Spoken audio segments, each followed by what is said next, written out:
मैंने बेटा होने से पहले उसका नाम मोहम्मद रखने का सोचा और सुना है कि मोहम्मद नाम को ना रखा जाए, क्या किया जाए?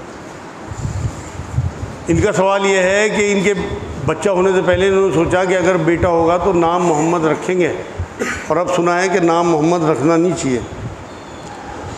नहीं, कोई मनाही नहीं है नाम रखने में, लेकिन उलमाए दीन ये फरमाते हैं कि मोहम्मद के साथ कुछ ना कुछ लफ्ज़ जोड़ लिया करो और कोई नाम भी,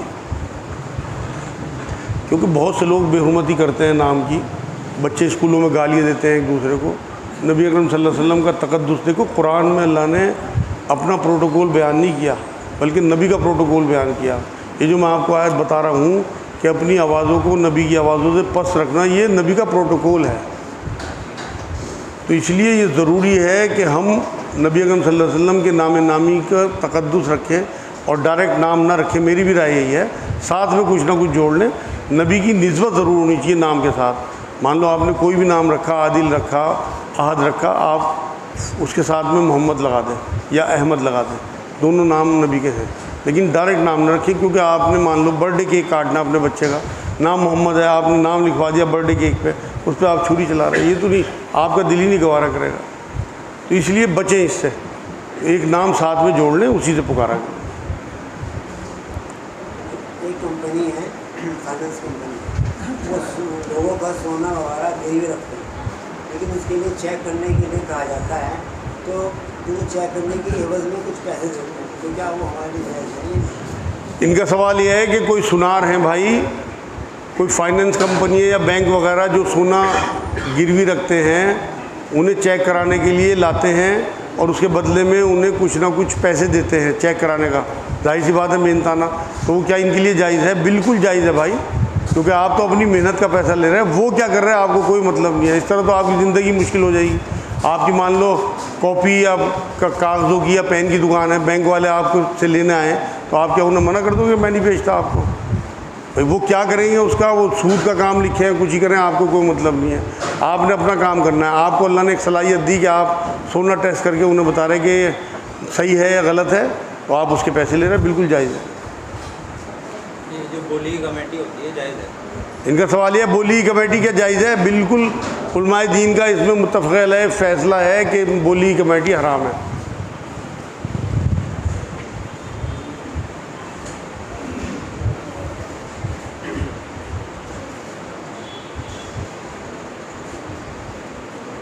मैं अपनी कार दोस्त को नकद में दूँ तो पैसे कम हो रहे हैं, और अगर उससे 4 किस्तों में दूँ तो वो बढ़ाकर देने को तैयार है, क्या ज़्यादा लेना शुरू होगा?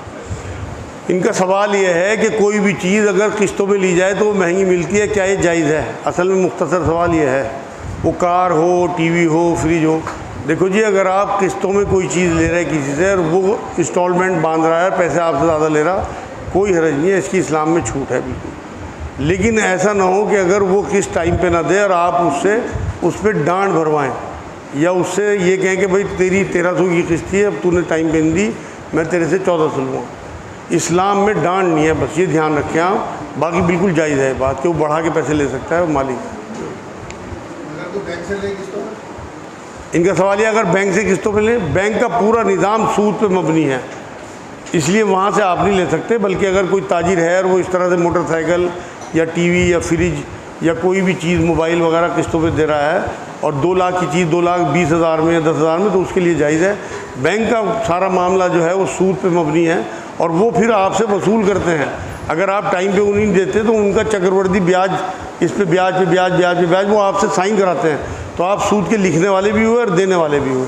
और दोनों के बारे में हुज़ूर सल्लल्लाहु अलैहि वसल्लम ने फरमाया कि सूद के 70 से ज़्यादा दर्जे हैं और सबसे आखिरी दर्जा ये है कि जैसे अपनी माँ के साथ ज़िना कर लिया हो।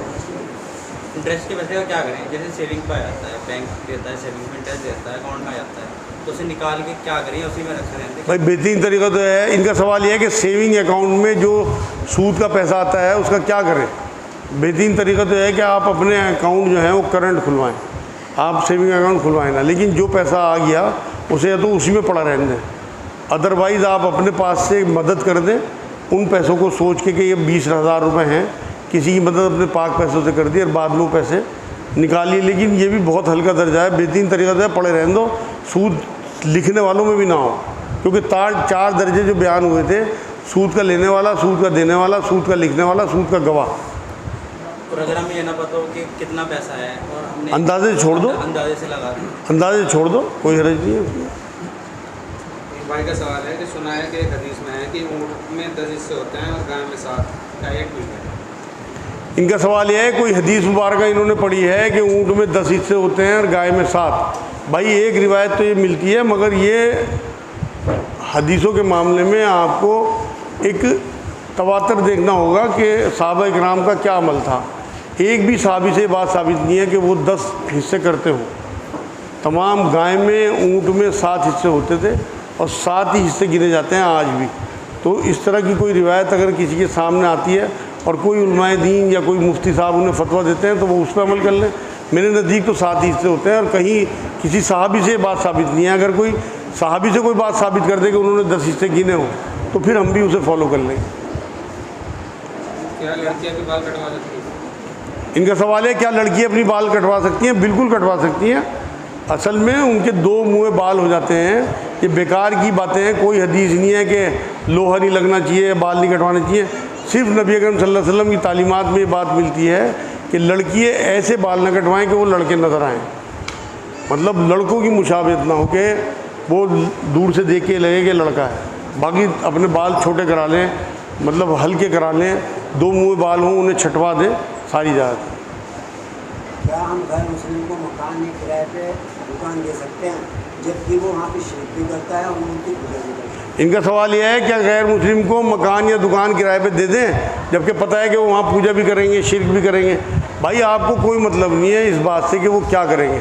इस तरह तो ज़िंदगी बहुत मुश्किल हो जाएगी। जिस मुल्क में हम रहते हैं, हमारे गैर मुस्लिम भाई हैं, उनसे हमारा ताल्लुक़ होता है, हम उनसे दुकानें लेते और देते हैं।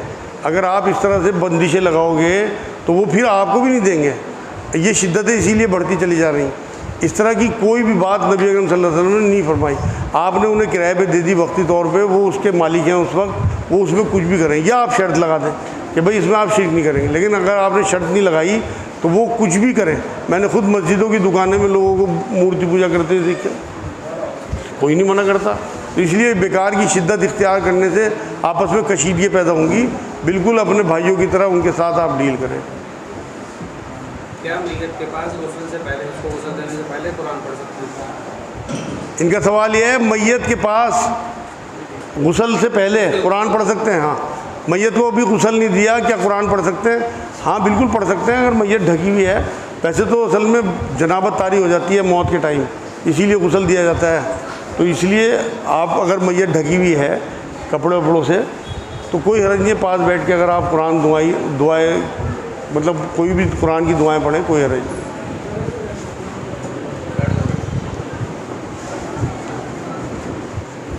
खाने में 8-10 साथी खाना साथ लाते हैं, उनमें अक्सर रिश्वत लेते हैं, उनके साथ खाना ठीक है? इनका सवाल यह है कि थाने में कई पुलिस वाले हैं, ये रिश्वत नहीं लेते, कुछ लोग रिश्वत भी लेते हैं, उनके साथ बैठ के खाना खाना ठीक है? सब पैसे मिला के खाना खाते हैं, बिल्कुल जायज़ है, इसमें कोई हर्ज नहीं है। आप अपना अच्छा गुमान ये रखें कि जो मेरा पाक पैसा है मैं वो खा रहा हूँ, या इनके खाने में जो मैं खा रहा तो इनकी पाक कमाई भी तो है। जो गवर्नमेंट की तरफ से उन्हें तनख्वाह मिल रही है वो पाक है, जो रिश्वत की कमाई है वो हराम है। तो पाक कमाई जो है उसमें से वो खाना खाया जा रहा है, तो इसमें कोई हर्ज नहीं है। बहुत ज़्यादा असल में मच्छर नहीं छानने चाहिए, इससे बहुत कशीदगियाँ पैदा होती हैं और फिर नुकसान होते हैं, बहुत दूरियाँ पैदा होती हैं। एक बहन का सवाल है कि छिपकली को मारने से पहले ये कहना जरूरी है कि अगर तू जिना तो चला? इनका सवाल यह है छिपकली को मारने से पहले ये कहना ज़रूरी है कि अगर जिन हो तो चला जाए। देखो जी, सांप के बारे में तो रिवायतों में बात आती है, लेकिन छिपकली के बारे में मैंने नहीं पढ़ी, हो सकता है कोई रिवायत हो, तो फिर भी अगर कहने में कोई हर्ज नहीं है, गुनाह तो है नहीं।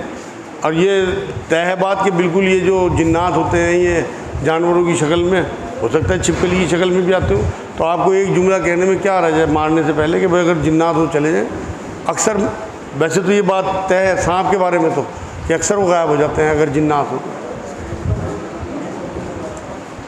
एक भाई का सवाल है, मज़ारों की चादरें जो चढ़ती हैं जो मुतवल्ली हज़रात जो हैं उसके अक्सर उनको बेच देते हैं दुकानदारों को और फिर वो दोबारा चढ़ाई जाती है। हाँ हाँ, ये तो मज़ारों पे होता है भाई। ये कहाँ तक? असल में तो बात यह है कि मज़ारों पे जो चादरें चढ़ाई जाती हैं जिन इलाकों में, हमारा तो इलाका पाक है मान इस बिदअत से अल्हम्दुलिल्लाह, लेकिन जिन इलाकों में चढ़ाई जाती हैं उन इलाकों में उन लोगों को भी ये चाहिए कि जो लोग अपने अक़ीदत के तौर पे चादरें चढ़ाते हैं तो एक चादर उस पर पड़ी रहने दें और बाकी तमाम ऊपर की चादरें सदका कर दें, क्योंकि लोगों ने मुतवलियों के लिए नहीं चढ़ाई वो चादरें, बल्कि अपने अक़ीदे में चढ़ाई, अपनी मोहब्बत में चढ़ाई, तो वो गरीबों के काम आनी चाहिए। बाहर जो फटे हुए कपड़ों में गरीब लोग बैठे होते हैं उनका है मसला असल तो।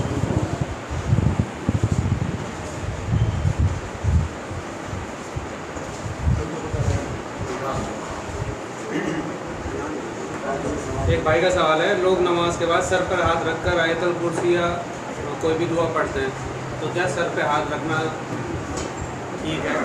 इनका सवाल यह है कि बहुत से लोग नमाज के बाद सर पे हाथ रख के आयतल कुर्सी या कोई दुआ पढ़ते हैं, क्या ये ठीक है? भाई नबी अकरम सल्लल्लाहु अलैहि वसल्लम तो साबित नहीं है, लेकिन मना भी नहीं है, इसलिए मना नहीं कर सकते। लेकिन अगर आप इसे अपने दीन का हिस्सा समझ रहे हैं, अपनी नमाज को समझ रहे हैं कि इससे ही मुकम्मल होगी, फिर ये बिदअत बन जाएगी। और अगर कोई अपना किसी इलाके में ये होता है तो कोई हर्ज नहीं है। आयतल कुर्सी पढ़ने का तो हुक्म दिया नबी अकरम सल्लल्लाहु अलैहि वसल्लम ने, लेकिन सर पे हाथ रखने का कोई हुक्म नहीं है। लेकिन जिस इलाके में अगर रखते भी हैं कोई मतलब अपनी नादानी में या ना मालूमात ना होने की वजह से, तो कोई हर्ज नहीं है, मगर उसे ये ना समझे कि इसके बिना नमाज नहीं होगी। बहुत से लेडीज तो हैं जुबान में मतलब बोलाती हैं चुनिया, फोटो वगैरह लगा के देती हैं, तो जबकि पता है कि माता के ऊपर चढ़ती हैं, तो ये तो जायज़ है ना जायज़ है? इनका सवाल ये है कि माता के ऊपर चढ़ने वाली चुन्नियों पे गोटा लगाना जायज़ है ना जायज़ है? बिल्कुल जायज़ है। आप अपनी मेहनत का पैसा ले रही, बाकी वो क्या कर रहे हैं आपको कोई मतलब नहीं है। ये भी उसी से रिलेटेड सवाल है कि हम किराए पे दुकान दें गैर मुस्लिम को और वो उसमें शिरक करें।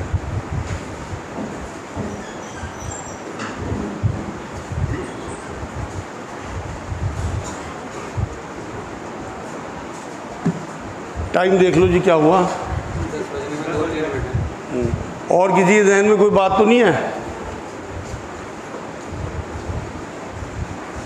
10 बज गया अल्हम्दुलिल्लाह, और आज का प्रोग्राम हम यहीं ख़त्म करते हैं। अगले हफ्ते इंशाअल्लाह नमाज 8:30 बजे होगी और उसके बाद दर्स कुरान होगा। यहाँ हफ्तावारी दर्स कुरान होता है हर जुमे को, तो उसमें आप लोग शिरकत करें और कोशिश ये करें कि यहाँ का जो भी दर्स हो वो नेट पे चढ़ा दिया जाता है 1-2 दिन के अंदर अंदर। आप तर्जुमे वाला कुरान लेके बैठें और उसमें देखते रहें कि क्या बात इसमें बताई जा रही, जिससे कि आपकी याददानी हो जाए। वमा अलैना इल्लल बलाग। अस्सलाम वालेकुम। एक छोटा सा सवाल, जैसे बहुत से हजरात बीमार होते हैं और घर से निकल नहीं पाते, तो जुम्मे के रोज़ अक्सर करके वो ये करते हैं कि फ़ोन पे खुतबा सुन लिया और उसी में जो नमाज हुई जुम्मे की उसमें 2 रकात पढ़ ली, तो क्या इस तरह पढ़ना ठीक है या? बिल्कुल ठीक नहीं है भाई। फिज़िकली अगर वहाँ पहुँच सकते हो ठीक, नहीं तो ज़ोहर की नमाज़ पढ़ें। खाने की तैयारी करो बस अब यार।